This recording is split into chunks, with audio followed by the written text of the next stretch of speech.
What's up, family? Rainolf here, and I just want to hit you with the quick video. So, addictive personality is actually a person who's encoded for ritual behavior, for rituals, okay?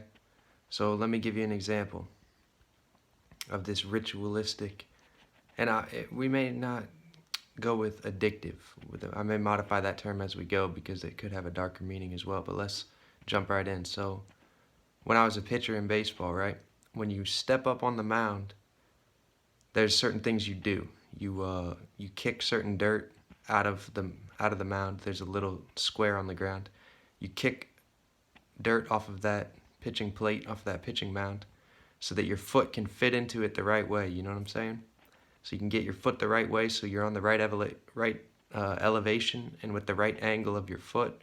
Some people stand all the way off to the left side of it. Some people stand all the way off to the right. Depends on whether you're left-handed or right-handed, and it depends on what you learned and what you like, what you feel. When a batter steps in the box, he takes a certain amount of warm-up swings. He rubs his hands together. Maybe he spits on his gloves and rubs those together. When we used to run onto the baseball field, we wouldn't let our feet touch the third base or the first base line, that white line of chalk. We'd always jump over it, right? The third base coach is touching his nose and then touching his ear and then touching the middle of his forehead and then clapping his hands and then putting one hand up in the air to the batter who's ready to step into the plate, right? Step into the box to hit. All these are rituals going on the whole time. So little did I know, as a child, I was being encoded for these rituals, right? And it's something that was already in my DNA and in my ancestry and in my personality. So now we take that kind of ritual thought. That's just one example. This could have occurred anywhere in your life. If you ever watched a hockey goalie on TV, they will skate back and forth with one leg on the ground, just right in front of their goal. The other leg on the ground, they'll turn around, they'll tap their stick around, they'll tap their stick on the goal twice, then they'll hit the stick against their left leg pad, hit the stick against their right leg pad, and then get ready to save the next shot. There's always this kind of ritual when you see these. I'm giving a sports example because that's what I can relate to, but you start to find that rituals built into everything. It could be the way you get into your car is a ritual. You know, I always open the door and then I grab the handle that's right there. I'm just giving an example. You grab the handle that's right there in front of your, that's like the close handle or the handle to get in, and then you lean in with your butt, and then you throw your legs up in at the last. But that's a ritual. The way that you walk into your house every day is a ritual. You know, you may walk into the side door because your family or you use the side door of your place. You walk in that side door. You always throw your keys off into a little bucket on the left, right? Or you always take your shoes off first thing. That's your ritual. See, all these are rituals, right? And when we get down to people with addictive behavior, like I started with in the beginning of the video, where you are obsessed with playing a video game. You do it for 6 hours a day if you've got the time. Or you're obsessed with following the stock market. You want to watch stocks all day. Or you're obsessed with watching a TV series on Netflix. Any TV, like multiple TV series, finding good ones and watching them. And you would like to do that for 6 hours every day. You're obsessed with working out and you always work out 2 hours 4 times a week. You're obsessed with eating a certain meal, and it's a ritual that you always eat that meal twice a week. You know, whatever it is, you love. It can be a good thing. You love to go meet with your family on Saturday nights or Sunday nights because that's when you guys always have pasta together. That's a ritual. So I'm bringing all of this to your attention because these things that are addictions and also these cycles, these rituals that we go through all the time, is actually showing you how most of us shamanic tendency humans operate. Because these rituals can be shifted around, can be cycled out. Like, okay, if I could, I'll just use a past version of me. If I could, I'll play Dota 2, computer game, 5 versus 5 team game, fantasy game, but you attack each other. It's like a war game. And you're playing with different humans all online, right? If I could, I would play that 8 hours a day back in my prime. I was trying to go pro at it. I was playing it all the time, right? So that's a ritual. And I had certain things. I would always make a coffee, and I would sit there with the coffee there, and I'd drink the coffee in between games. I'd always go out and smoke a cigarette between games in my later years once I started smoking. And while I was smoking the cigarette, I'd be thinking about the last game and preparing my mindset to go into the next game. What am I going to do differently? Should I pick that same hero that I chose last time, or should I go with a whole new strategy? I would try to calm down my anger or my ego from the last experience. Maybe I raged and yelled at somebody on the team, whatever. But I was building in rituals inside of rituals inside of rituals inside of rituals. So when you take all these Russian nesting doll rituals out, the ritual of the coffee inside of Dota, Dota being the main ritual, the game. So game is ritual number 1. Drinking coffee while playing game, ritual number 2. Smoking in between games, ritual number 3. Listening to music while I played, ritual number 4. Also, music with no lyrics, ritual number 5. Listening to a lecture, philosophical, alchemical, magical, spiritual interview, while listening to music, while drinking coffee, while playing the game, while preparing for a smoking break, right? Now we're stacking like 5 or 6 rituals on top of each other. This is a clue. If you do anything like this, it's a clue to you that you're naturally encoded to do rituals.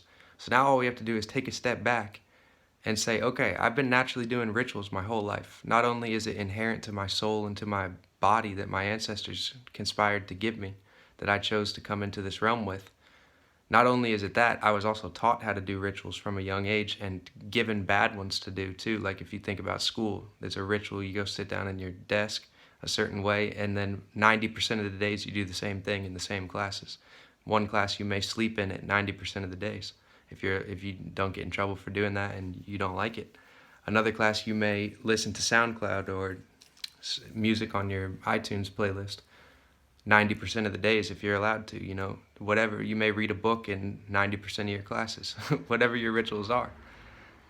These are all things that we do because we're naturally inclined to do them. Humans are ritualistic people. This is one of the ways we build meaning and that we build patterns into our lives to give them a structure. We're all creatures of habit, right? So we should take a step back and pick the habits, pick the rituals. So let's say, and it usually starts with the biggest one, right? So first, let's start with the game, with Dota 2. How did I stop doing that ritual? How did I decide that? Because if you topple the big one, you topple all 5 or 6 of the other ones, right? So if I philosophically and in my experientially, if I choose as a human that I'm done playing Dota now, which was a choice I made in the past for certain reasons. My reason essentially was I'm playing the hero in a game instead of playing the hero in real life. So I need to figure out a way to take what I learned in Dota but apply it to another ritual called real life. So whatever that entails from then on out, get a job, or you have to build it up from there, right? Or you could put that into a grand category of make money or find my purpose, find my life path, or whatever your big thing is.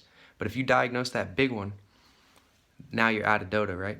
And all those other things that came with it, the coffee while I played, the music while I played, the smoking between games, the lecture while I played, all of those things all had value.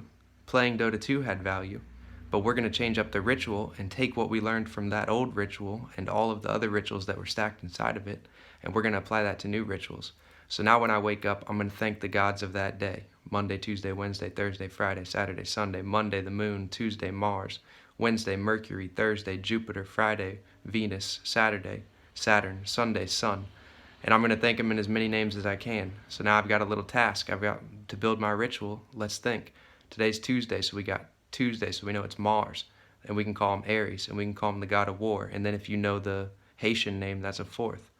If you know the Norse name, that's a 5th, which I'm blanking on right now. And then we've got Mongala, the Indian, the Sanskrit, or the Vedic name.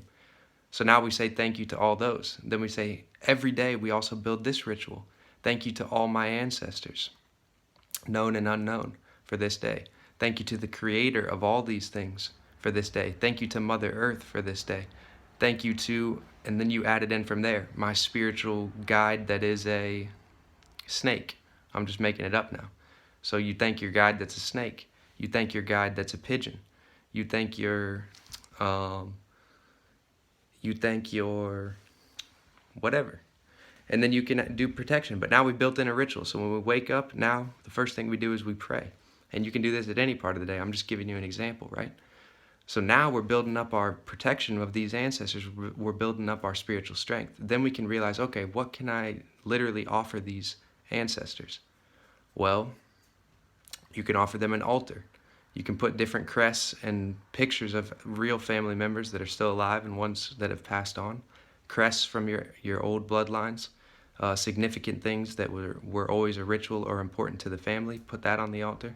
And basically, I would recommend you go to New NU Life LYFE Tools YouTube channel, right? New Life Tools, and he'll give you some ways to start all this stuff. He's a soulful brother, right? And he breaks all this stuff down in 101 videos, and they're all like 30 minutes each. So, but what I'm giving you is the stratification of how we're starting to do these rituals, right?